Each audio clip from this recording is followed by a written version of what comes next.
Happy Sunday and happy Father's Day to those fathers who are watching.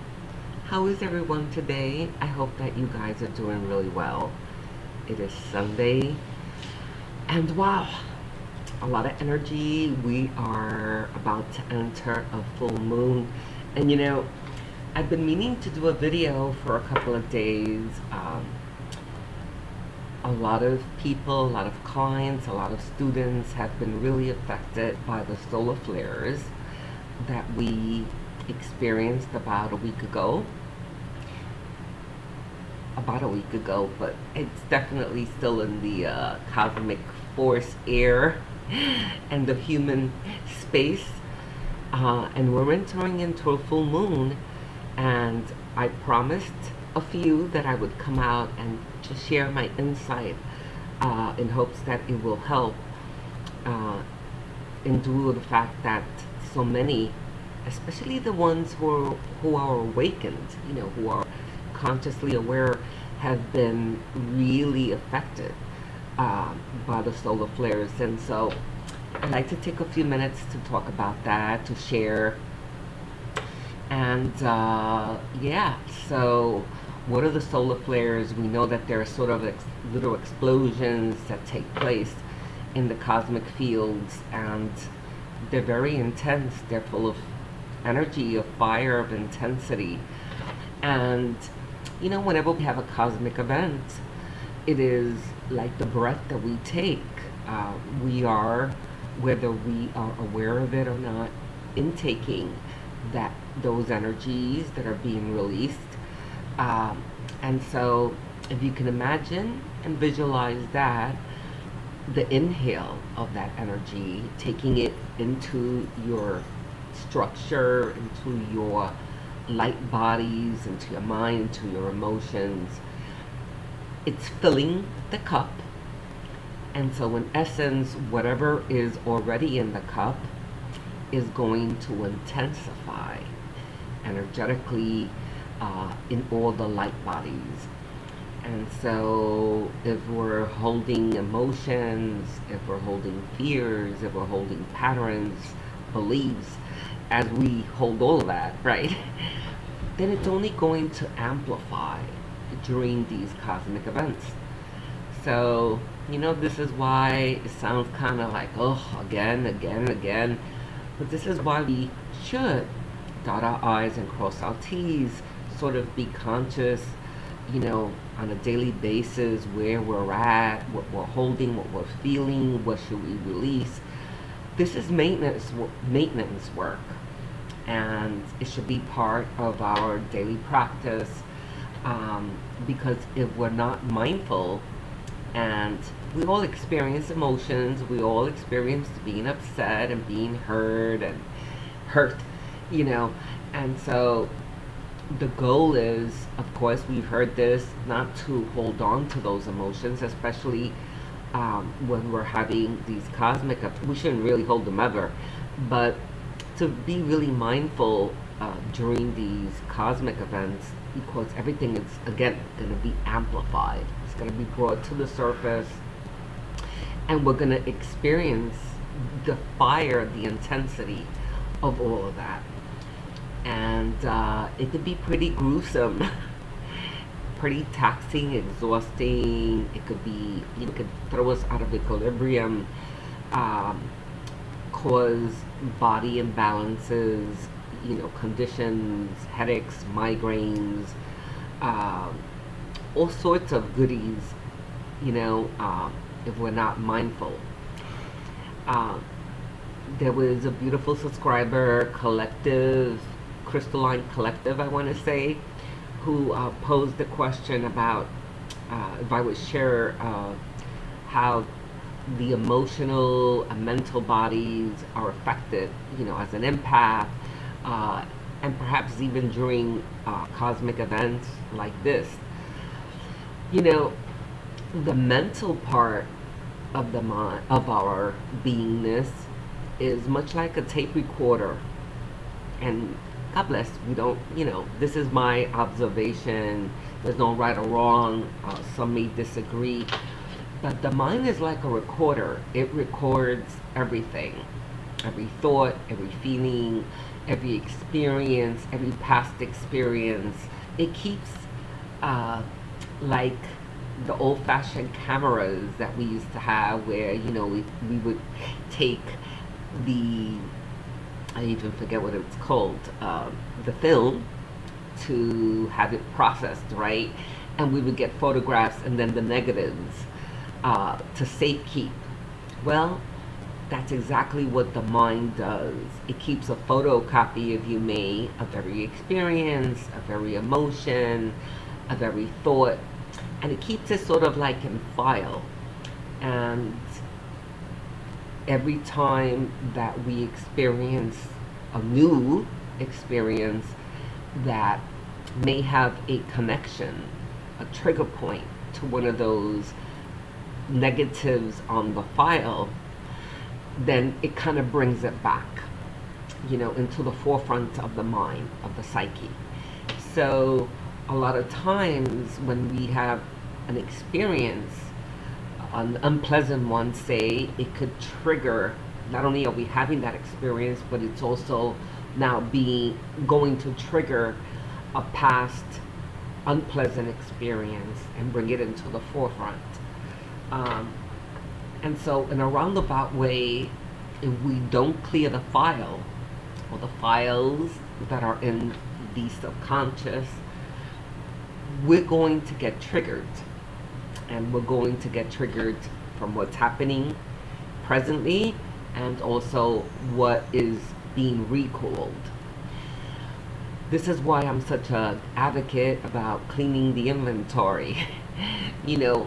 Checking the files to see what's in there, asking ourselves if it's conducive to have the files. Think of it almost like a computer. We don't always take the time to clean our files, the cookies, but then eventually what happens? The computer doesn't operate right, you run out of space, and so eventually you have to do the dirty work, unless you want to buy a new computer, of emptying the files, and then all of a sudden there's an amazing, wonderful performance from your computer, and now you have space, right? We can see it. We can see the simplicity and the common sense of it when we look at an analogy, and we should do the same with our mental files, our mental inventory. Because if we don't, then we're going to find ourselves always being triggered by things that we're still holding in the mental files. And then also, when we have these cosmic events, it is going to bring everything, the ugly stuff, the good stuff, everything into the forefront and escalate it to a higher frequency. All in an attempt, of course, to release. And when we take the time to do the inventory work, then when we have these cosmic events, hopefully we're not as affected, as impacted. And or, I don't want to say waste time, but imagine if you had a clean file. Now that cosmic energy can help in propelling you going forward, in manifesting and aligning you. But if it has to get rid of the debris first, or it encounters debris, then it's sort of kind of like wasting that wonderful energy that can otherwise be taking us to these amazing places. I hope that makes sense. So yeah, cleaning the inventory, getting rid of toxic thoughts, forgiving and releasing hurtful memories. This is all so very vital. I work with a lot of people, and I make them do a lot of homework, and they don't always like it when I say, yeah, it's time to do a little cleanup. But trust me when I tell you that it should be just like everything else that we maintain, in order to avoid, build up right? Or toxicity and a refrigerator. We bathe, we brush our teeth. Yeah, so we need to do this as well. One of the beloveds, actually a few of them, asked what can they do during these cosmic events to, besides what I'm sharing, as a practice to better help us stay in alignment and to optimally be able to utilize these surges of energies. And the first thing that really comes to mind is the Merkaba. And I by no means am an expert, nor do I claim to be. I'm totally honored that there's such a diverse and unique way of philosophy of teaching, of insight, of belief. And so I put that out there before I share. This is what I have received over the years as insight, and that I practice myself. And so I put it out there for you if it resonates. Yeah, the Merkaba is an amazing tool, a vehicle, if you may, that is available to everyone. We do not need to be of a certain sect or have a certain belief, other than the fact that the Merkaba is an available vehicle, and that if we choose to, we can activate it. It is part of sacred geometry. And think of it almost like a vehicle, and another way of thinking of it, it could be like an elevator. The importance of the Merkaba is to recognize that it's available, and then being willing to step into it like an elevator. We step into an elevator, hopefully what? To go up or down, right?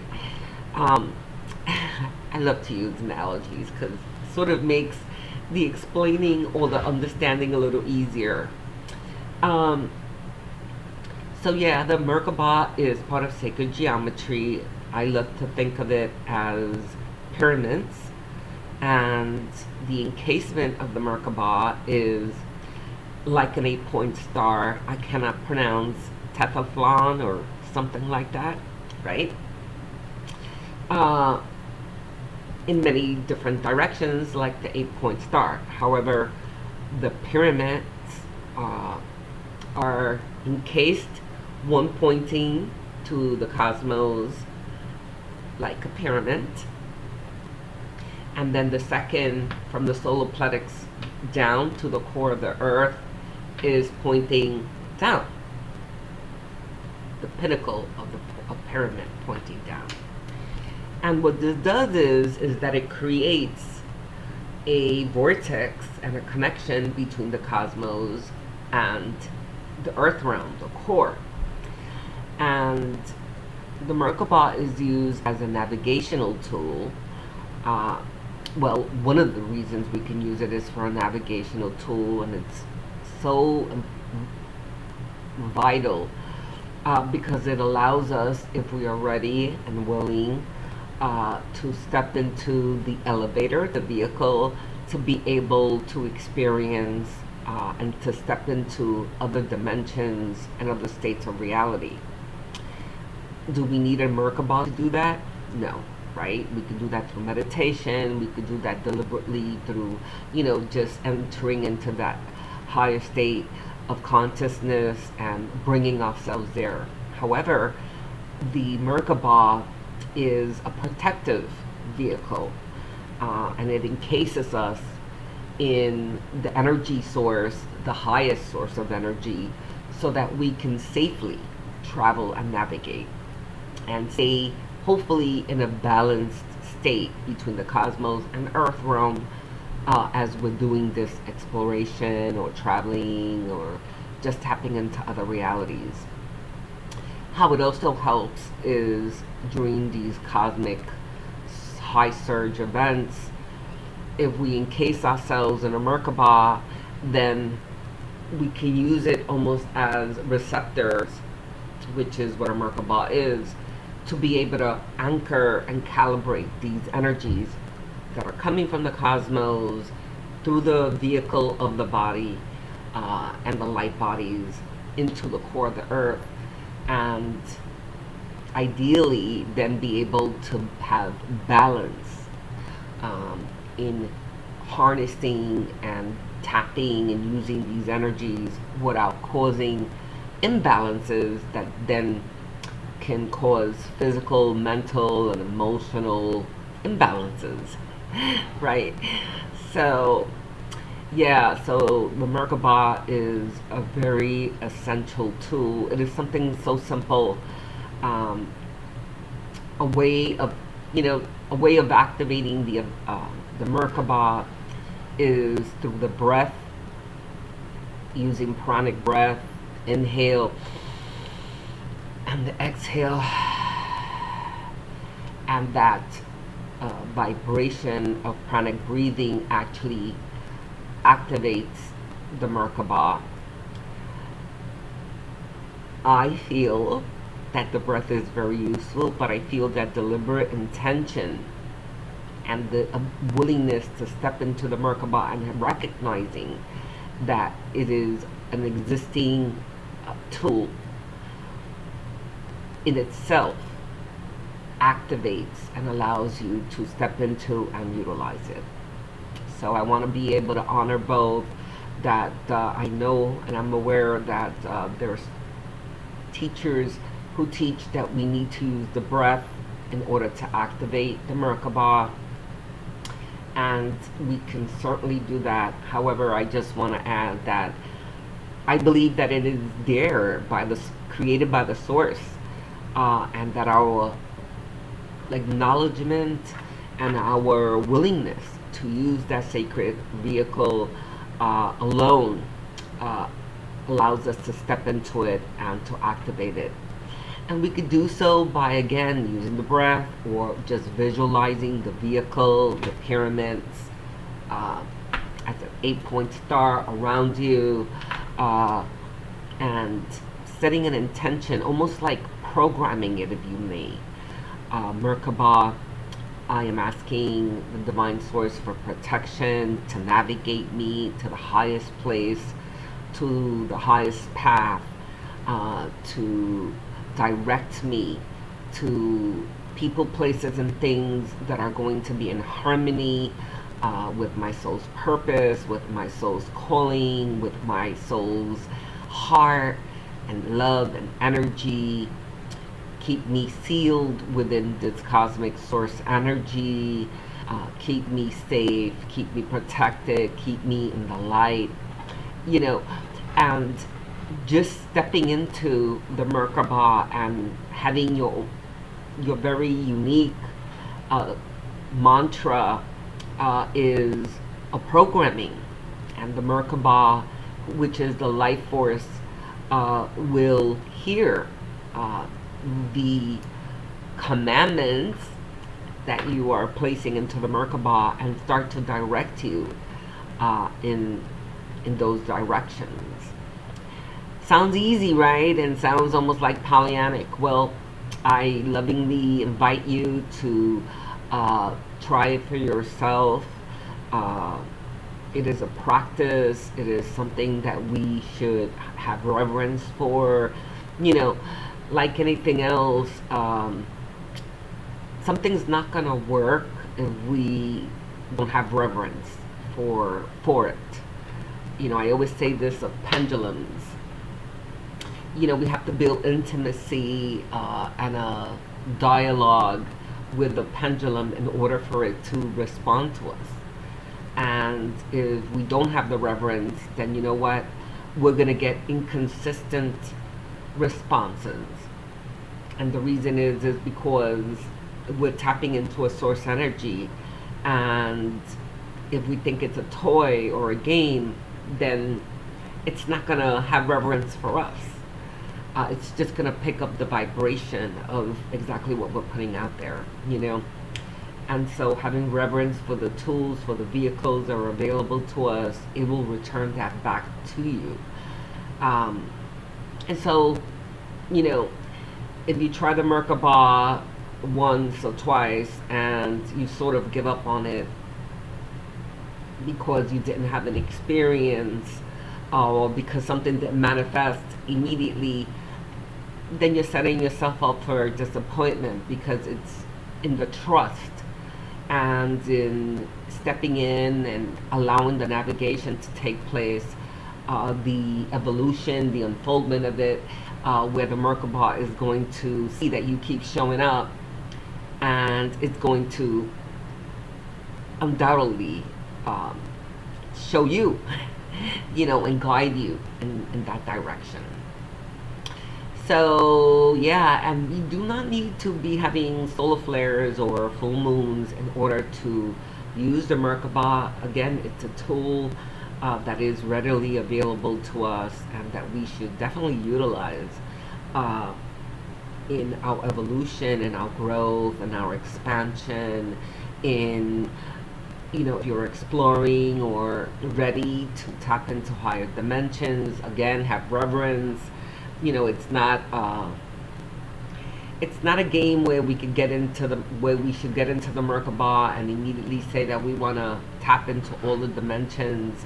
Even though all of this is available, we also have to take in consideration that we may not be ready spiritually, mentally, emotionally, to have certain things revealed to us by our very own divine choice.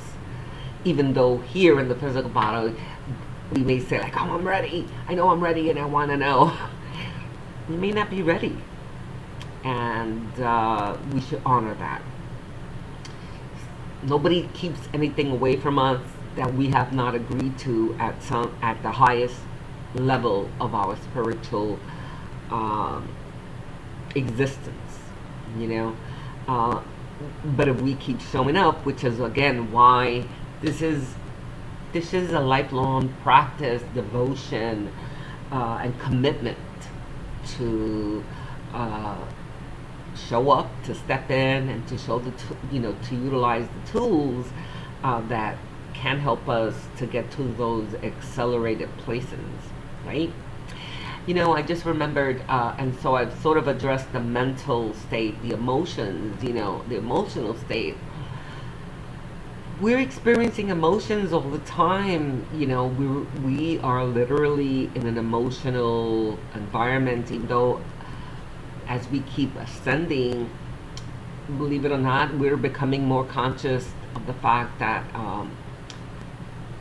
our emotions don't have to control us. And part of our evolution is to move away from emotions, but while we have them, we should really cherish them, because emotions bring us joy and bring us sadness and acceleration and laughter and all of those amazing feelings that we experience, right?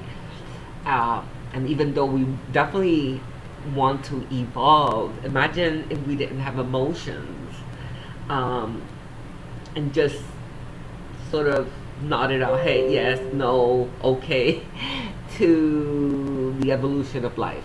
And so it's really a gift to be able to experience emotions here. But of course, they can get heavy, and they can get really intense, especially for empaths.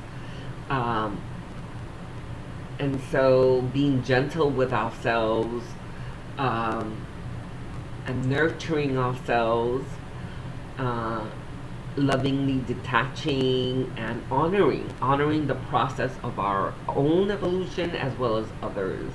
And what I mean by that is a lot of empaths get caught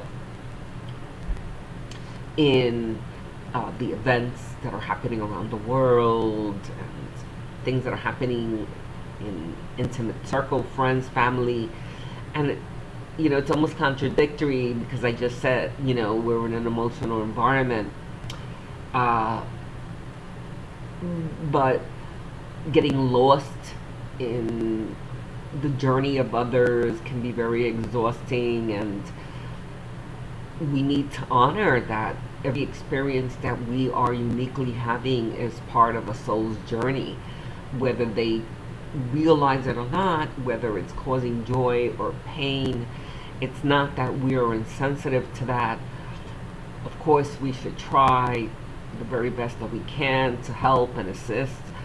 But at some point, if we feel that we've done what we can, we need to have reverence and to honor the process and the journey of that soul, and not lose ourselves to the point where we are immobile, paralyzed with emotions, crippled.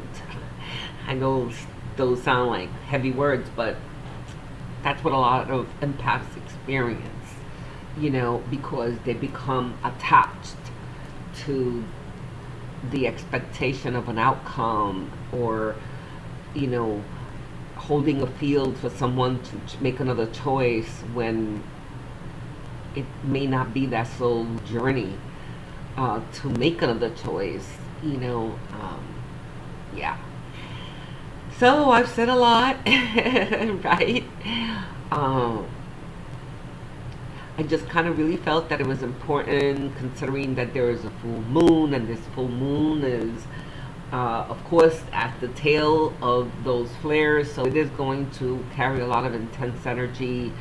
Full moons are about cleansing, about purifying, so again, sort of wiping away any debris. A great time to just enter into a place of surrender, of just gently giving up. You don't need to necessarily always define what it is. Just enter into a place of unconditional surrender, stating that you're willing to give up anything that doesn't serve you, so that the full moon, can clear away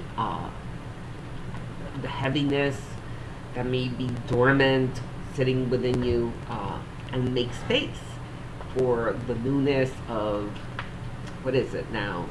Sagittarius, right? So fire. Oh goodness, more fire. Fire can be very beautiful to ignite us. But we want it to ignite the beautiful things that we need to create, not the heavy stuff that we haven't cleared yet, right? Yeah. So I'm going to pull a couple of cards from the Oracle, just to see what the Oracle has to tell us regarding these cosmic changes, perhaps, that we are going through. Right? Okay, thing kind of ready there. Power, okay, the power card, beautiful, balance in this card, claiming your empowerment, regaining your equilibrium, your structure. I feel here shedding masks, not needing to hide, and being able to step fully out nakedly in your power is what I feel in that card. Yeah. Some kind of emotional loss, of course. Again, many of us are experiencing, really intense energies, crying, irritability, anger, confusion. Be gentle with yourself if you're experiencing that. In order to claim your power, you have to also recognize that there may have been, as I said, old wounds, old hurt, like scars of hurt. Allow the full moon to really wipe these away. They serve you in no way to keep holding on to them. Claim your power by letting go of what you've been holding on to that may be painful. And the wisdom card, absolutely, a great time during the full moon as you're letting go to really nurture yourself.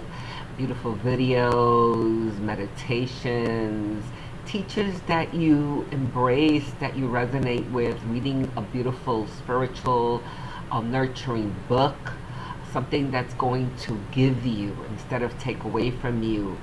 Perhaps starting a new course of study, something that's gonna again feed your soul. I feel like one more. Yeah, spiritual and material prosperity, planting your seeds, getting ready for some exciting new opportunities. And, they go in unison, claiming our power, letting go, uh, getting whatever training, or, aligning ourselves with the teachings, and then opening those doors, showing up and being ready to receive gifts. You know, um, I feel a lot of intensity here, like really being able to step up, and the fulfillment, one more, the fulfillment of opportunities. And the heart chakra, it all begins in the heart, it all begins in the soul. Make sure you have an open heart. How sad, just this morning I was having a discussion with somebody I care about, who was sharing with me that they're aware of the fact that they cannot fully open their heart, to let love in or to express love. And very sad to hear, to know that someone, for whatever reasons, is not able to fully uh, open their heart chakra, to let love in or to express love. There's nothing more beautiful than to love unconditionally, to not be afraid, and it's no excuse that we've been hurt before. You know what? It served us in some way. If we haven't learned how, then we need to do some work. But to love and be open from the heart fearlessly, uh, it returns back in that same fashion, if we're willing to experience it. Yes? Yeah, so full moon reading, empowerment, letting go of pain, loss from the past, learning, mentoring, reading anything that's going to nurture you, will get you ready for opportunities, and keep that heart open, clear, and ready to receive, but to give as well, right? Wow, I think this is one of the longer videos that I've done. I wanted to talk a little bit about totems. I have my little Merlin here, but I'm going to save it for my next video. Yes, isn't he adorable? I hope, Crystalline Collective, I hope that I've answered your question. I hope that this video helps, the Merkaba, and for anyone who's experiencing any physical or emotional heaviness, allow the energy to anchor. Healings, calibrations from a healer are so amazingly important. I've seen so many of my beloveds who've come in who have experiencing, all sorts of physical, especially in the upper chakras, and have, immediately felt an amazing relief after having a calibration. And so if you're experiencing any kind of, bodily discomfort, consider getting a healing, a calibration, a distant healing. I just, again, with a student who was having excruciating back pain, and was able to feel immediate release, and relief from a distant healing. They work. There is no time or space. Energy is always available.